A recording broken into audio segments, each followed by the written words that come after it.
Hola, bienvenido de nuevo al canal. En este video exploraremos las características generales del arte en tres periodos, el neoclásico, el romántico y el realista. Comencemos por el principio. El periodo neoclásico comienza en el siglo XVIII en Francia. La visión de la humanidad cambió. El centro del mundo no debían ser la religión y la monarquía, sino el hombre y la razón. Estas eran las bases del movimiento que conocemos como Ilustración y que nutrió al arte neoclásico. Así, el claroscuro barroco y la ornamentación del rococó ya no eran símbolos de grandeza, sino de manipulación y exceso. El nuevo estilo neoclásico era claro, sencillo, apropiado y preciso. Su nombre hace alusión a una de las bases, la antigüedad clásica, es decir, Grecia y Roma. Lo anterior se debe a que justo en el siglo XVIII se encontraron yacimientos arqueológicos de Pompeya y Herculano. Este hallazgo puso de moda la cultura grecolatina e hizo de Roma el centro espiritual de los neoclásicos. De este modo, los conceptos democracia, belleza, perfección, mitología sustituyeron a los que habían reinado por años en el arte como arte sacro, dios y nobleza.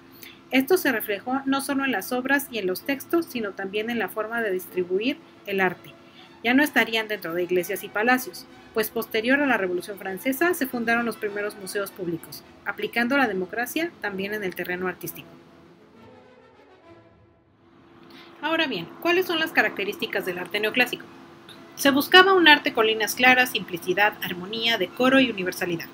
Se dejó a un lado la originalidad, pero se enfatizó la urgencia de comunicar una visión verdadera y objetiva, de modo que se reutilizaban temas, pero se buscaba hacer la mejor versión de ellos. Así, se regresó a las bases clásicas buscando perfeccionarlas. Esto puede verse en el uso de columnas, frontones y construcciones de inspiración griega que conjuntan las cúpulas de orden romano. El arte tuvo un carácter didáctico. Se enaltecen las figuras heroicas que poseen valores que se desean fomentar, como en la pintura El juramento de los Horacios, obra que representa una escena histórica en la que los ciudadanos romanos tomaban las armas como personajes libres. En la literatura se recuperan formas como la fábula y el ensayo, géneros que dan primordial importancia al aprendizaje de valores y la libertad de opinión. La influencia de este movimiento en México podemos observarla en obras arquitectónicas, el Teatro Degollado y el Hospicio Cabañas en Guadalajara, el Palacio de Bellas Artes y varios edificios del centro histórico de la Ciudad de México, como el Museo Nacional o Palacio de Minería, incluso la cúpula de la Catedral Metropolitana. El romanticismo fue un periodo que inició en el siglo XIX y fue el reflejo de un profundo cambio social causado por una época de desequilibrios, guerras y revoluciones que sacudieron a Europa después de la Revolución Francesa. Parece irónico, pero este movimiento, tan contrario a los ideales del neoclásico, tiene su base en el pensamiento de esta corriente francesa. La valoración del individuo, del hombre que piensa por sí mismo y que se siente responsable de su pensar y de lo que expresa, adquirió una exaltación contraria. La perspectiva personal, el sentimiento subjetivo, la emoción e imaginación en carne viva.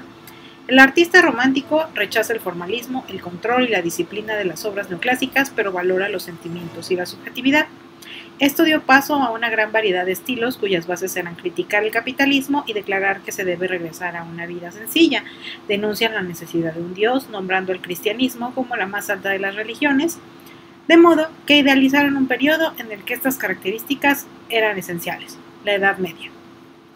Así como los neoclásicos retomaron la arquitectura clásica, los románticos trataron los castillos góticos y medievales en sus pinturas y situaron sus novelas en ellos, aprovechando el juego de luz y oscuridad que estas construcciones representan para crear obras llenas de intriga y suspenso como El Castillo de Otranto, Nuestra Señora de París o Drácula. En la pintura, el artista se preocupa por integrar la visión del espectador, como en El Caminante sobre el mar de nubes o La Balsa de Medusa, en donde se ofrecen escenas impresionantes que los espectadores contemplan junto con los protagonistas de los cuadros que son retratados de espaldas. El romanticismo, gracias a su carácter emocional y subjetivo, es muy flexible y permitió que cada país imprimiera en él sus preocupaciones e ideologías. En Alemania lo nutrieron con el nacionalismo, en Francia lo utilizaron para reavivar las revoluciones y la identidad históricas. México también se nutrió de este movimiento en la literatura de Ignacio Manuel Altamirano y en la primera novela mexicana, El Periquillo Sarmiento, de José Joaquín López de Lizardi, y podemos ver ecos de estos ideales en los murales de Siqueiros, Orozco y Rivera.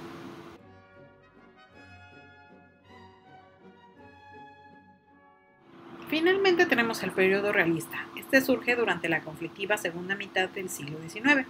mientras Alemania se consolidaba como país y Europa en general buscaba el equilibrio después de la Revolución Industrial encabezada por Inglaterra. Los artistas dejan atrás la subjetividad, aunque no los sentimientos. Así, el arte se vuelve un ejercicio de observación casi científico y el objeto de estudio fue la sociedad, en específico las dos clases sociales, burguesía y proletariado. La pintura se enfrenta con un nuevo reto. La representación mimética de la realidad ya se había alcanzado desde mucho tiempo atrás. Sin embargo, lo que el realismo pictórico buscaba era representar la realidad haciendo visibles las relaciones sociales más importantes. Esto se logró con gran maestría en obras de Courbet, Millet y Daumier, quienes retrataban a la clase trabajadora. En México también se realizaron obras realistas como la de Félix Parra, enfocadas sobre todo a tratar la cultura indígena. En la literatura, el acercamiento fue hacia ambas clases sociales en un género específico, la novela. Por un lado, está el realismo, que explora sobre todo la vida de la burguesía, obras como Madame Bovary de Frances Flaubert, Ana Karenina de Tolstoy o La Regenta de Alas Clarín crearon impresionantes retratos psicológicos de la sociedad del siglo XIX, sus ideales y los conflictos sociales. Por otro lado, está el naturalismo, en el cual se abordan los problemas de clases bajas. Ejemplos de esta corriente los encontramos en Naná de Emile Solá o en la novela mexicana Santa de Federico Gamboa. En ella se hace énfasis en la precariedad e injusticias sociales de las que son víctimas las clases sociales desfavorecidas y que limitan su crecimiento y evolución. Y bien, hemos terminado con el tema el día de hoy. Pero no te vayas aún. Hagamos un breve repaso. ¿Estás listo?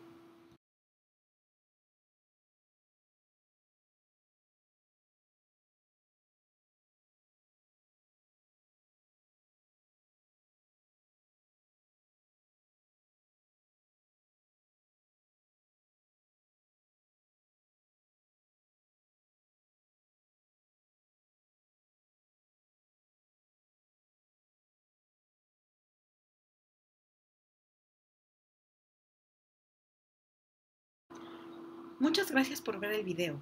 Hasta pronto.